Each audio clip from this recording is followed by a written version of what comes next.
Hello everyone, कैसे हो आप सब। आई होप कि आप सब अच्छे होंगे। मैं भी ठीक हूँ। और आज का वीडियो जो है वो मैं आप लोगों के साथ शेयर कर रही हूँ। आज का व्लॉग तो मैंने ना कल सोचा था कि मैं शाम को एक वीडियो अपलोड करूँगी, लेकिन मेरी तबीयत ठीक नहीं चल रही है आजकल, तो एडिटिंग नहीं हो पा रही है उसकी वजह से। तो वीडियो तो मैं बना लेती हूँ लेकिन एडिटिंग नहीं हो पाती, तो उस वजह से मैं भेज नहीं पाती। तो यहाँ पे ना मैं सूट की गले की वीडियोस बना रही हूँ। और अगर आप लोगों को ये सब वीडियोस देखने हैं, स्टेप बाय स्टेप सूट की कटिंग, स्टिचिंग, गला बनाना, बाजू की डिज़ाइनिंग, पोंचे की डिज़ाइनिंग, ये सब चीज़ें देखनी है तो दिव्या खन्ना फैशन वर्ल्ड वाले चैनल पे आप लोग ज़रूर देख लीजिएगा। तो काफ़ी सारी ना लेडीज़ ये सोचती हैं कि घर बैठे हम लोग कुछ नहीं कर सकते, लेकिन मैं बताऊं तो आप लोगों को बहुत कुछ कर सकते हो आप लोग भी। अभी फ़िलहाल में होली का टाइम चल रहा है, तो मैं आप लोगों को कहूँगी कि जैसे ये होली ख़त्म होती है, मतलब होली सेलिब्रेट आप लोग कर लेते हैं, होली का फेस्टिवल आप कर लेते हैं, उसके बाद मुझे लगता है कि आप लोगों को अपने कामों पे लग जाना चाहिए। तो जितने भी नए लोग हैं जो काम करना चाहते हैं, तो मैं उनसे सिर्फ इतना ही कहूँगी कि आप लोग हिम्मत जुटा लो और अभी से तैयारी कर लो, क्योंकि क्या होता है कि फेस्टिवल पे काम ज़्यादा होता है। तो अगर आप तब स्टार्ट करोगे तो शायद तब दिक्कत आए, क्योंकि क्या होता है कि जब हम वो मतलब इस टाइम पे स्टार्ट करते हैं तो हमारे से उतना काम हो नहीं पाता और फिर हमें लगता है कि बड़ा मुश्किल काम है। तो इसलिए मैं आप लोगों को कह रही हूँ कि होली निकल जाने दो और उसके बाद आप चीज़ों को स्टार्ट कर लो। मेरा ये है कि मैं तो काम कर रही हूँ, तो मैं तो होली क्या दिवाली क्या, मुझे तो काम करना ही है। मेरा स्टार्ट हुआ पड़ा है तो मैं काम कर रही हूँ। और अगर मैं आपको बताऊँ कि ये ट्राइपॉड कैसा है, मशीन पे जो लगा है, तो वो बहुत ही अच्छा है, लेकिन मेरे साथ बहुत सारे कांड भी कर रहा है ये। आज पता है क्या हुआ, मैं आपको अपनी बात बताती हूँ। आज मैंने इसमें फ़ोन लगाया, फ़ोन का जो नट होता है वो ढीला था, तो मैं वीडियो रिकॉर्ड कर रही थी मशीन का, लेकिन वो कैमरा अपने आप ही, मतलब फ़ोन अपने आप ही टेढ़ा हो गया और पूरा उसने वीडियो कम से कम 30 मिनट 32 मिनट की वीडियो दरवाज़ा दरवाज़ा रिकॉर्ड हो गया। और अब बताओ मैं क्या ही वीडियो पोस्ट करूं। एक तो मेरी तबीयत ठीक नहीं है, ऊपर से ये सब कांड होते रहते हैं मेरे साथ, तो मुझे इतना गुस्सा आता है। कम से कम मेरी पूरी वीडियो क्लिप ख़राब हो गई। अब मुझे नहीं पता कि मैं कैसे उस वीडियो को दोबारा रिकवर करूं या बनाऊं या क्या करूं। रिकवर तो तब होगी ना जब मतलब बनी होगी, तो वीडियो ही नहीं बनी।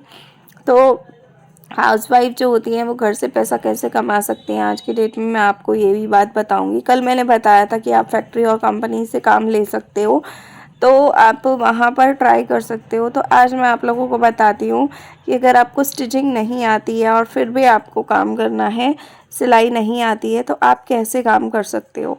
तो देखिए मैं आपको बताती हूँ। जैसे अगर आप मान लो कि आपके आसपास कोई भी सिलाई का काम करता है, या फिर आप नहीं भी काम करते हो, आपके आसपास कोई छोटी मोटी दुकान है जिसमें कि स्टिचिंग का सामान मिलता है, तो आप वहाँ से ना थोड़ा बहुत कपड़ा ले सकते हो।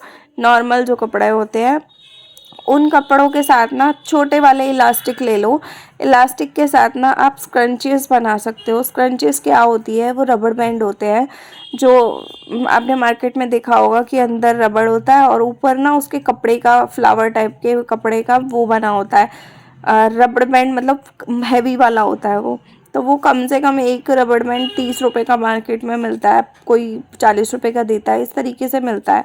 तो अगर आप वो वाले बनाते हो ना, उसमें काफ़ी कम कपड़ा यूज़ होता है और काफ़ी कम कपड़े के साथ ना आपका वो बन के रेडी हो जाता है। और साथ में ना आप उसको सेल करोगे, तो अगर आप 20 रुपये में भी सेल करते हो दुकान वाले को, तो दुकान वाला आराम से उसको 40 रुपये में बेच देता है। तो आप अपने घर बैठे वो वाला काम भी कर सकते हो। अगर आपको बिल्कुल समझ में नहीं आता कि हम क्या करें, अगर आपको वीडियो देखना है तो मैं आपको अपने वीडियो पे भी बता दूंगी कि कैसे बनाना है, कैसे क्या करना है। मैं पूरा स्टेप बाय स्टेप आपको सिखा भी दूंगी कि मतलब करना क्या है। अगर आपको रत्ती भर सिलाई नहीं आती, तो रत्ती भर ना आने के बाद भी आप उस काम को, उस बिज़नेस को चला सकते हो। और अगर आप चाहो तो आप उसको ना मीशो पे सेल कर सकते हो। ऑनलाइन जो मीशो का प्लेटफॉर्म है, आप उसके ऊपर सेल कर सकते हो, लेकिन उसके लिए शायद जीएसटी नंबर चाहिए होता है, क्योंकि कोई भी बिज़नेस को चलाने के लिए मीशो पे लॉगिन करते हैं जब, मतलब मर्चेंट के तौर पे, तो वहाँ पे शायद जीएसटी नंबर लगता है। और शायद हो भी जाए, मुझे इस चीज़ का कंफर्म नहीं है, लेकिन हाँ हो जाएगा तो आप ज़रूर वहाँ कर सकते हो।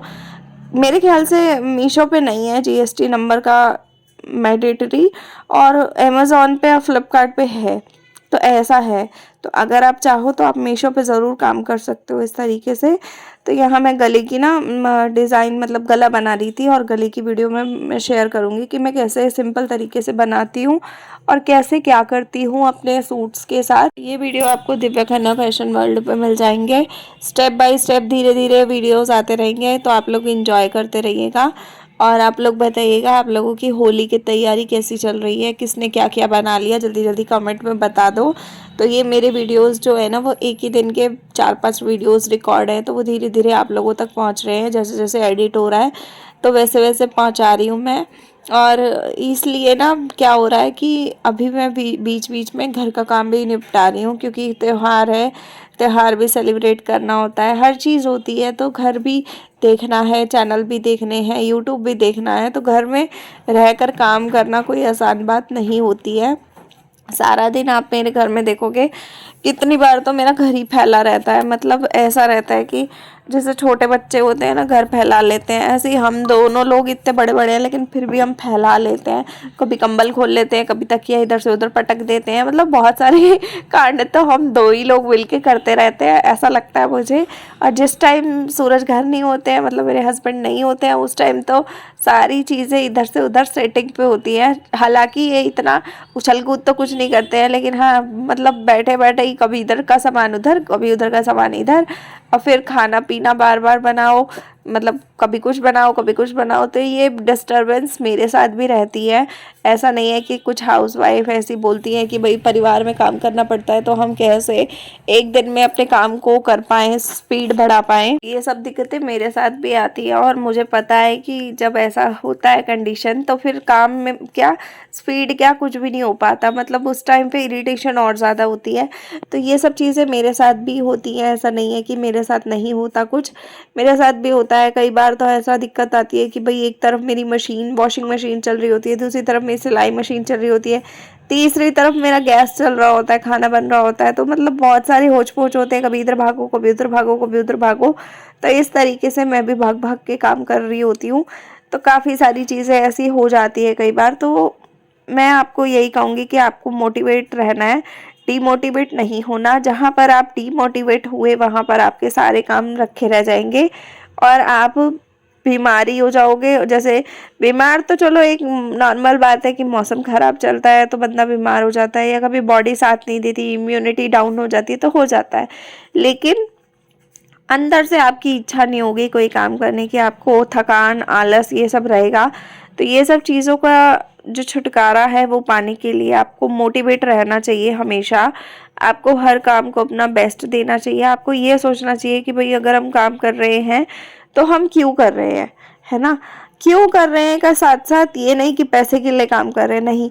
हमें अपनी संतुष्टि चाहिए, हमें अपना शांति चाहिए, हमें अपना दिमाग जो है ना वो फालतू चीज़ों में नहीं डालना है। तो इसलिए हम अपना काम कर रहे हैं। सिर्फ पैसे की वजह से इंसान काम नहीं करता है।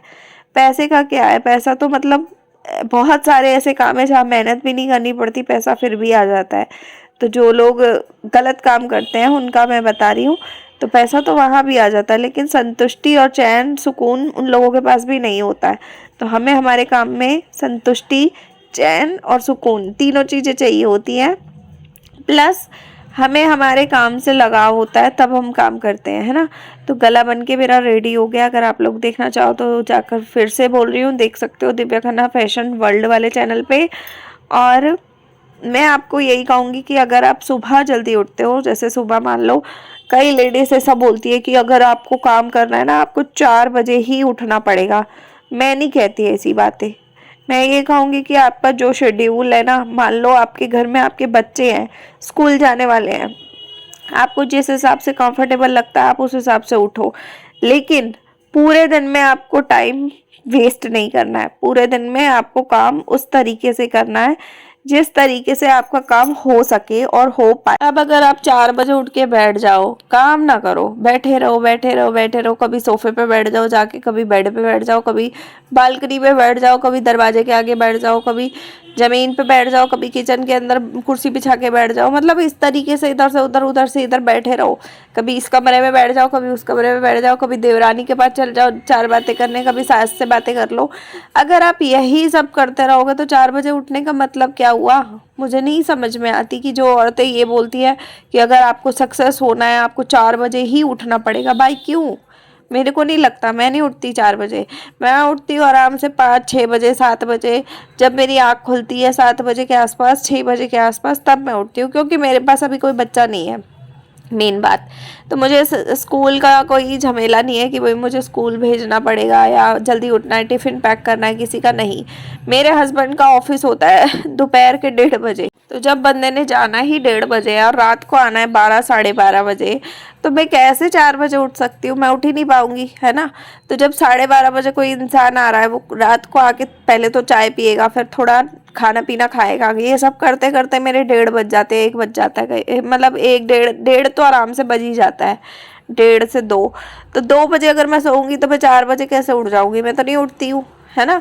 तो ये है कि आप उठ जाओ 7 बजे के आसपास, 8 बजे के आसपास। मैं कई बार 7 बजे उठती हूँ, कई बार 8 बजे उठती हूँ, 2 बजे 1:30 बजे के आसपास सो जाती हूँ। उसके बाद मैं दोपहर को 1 घंटा ज़रूर सोती हूँ बीच में।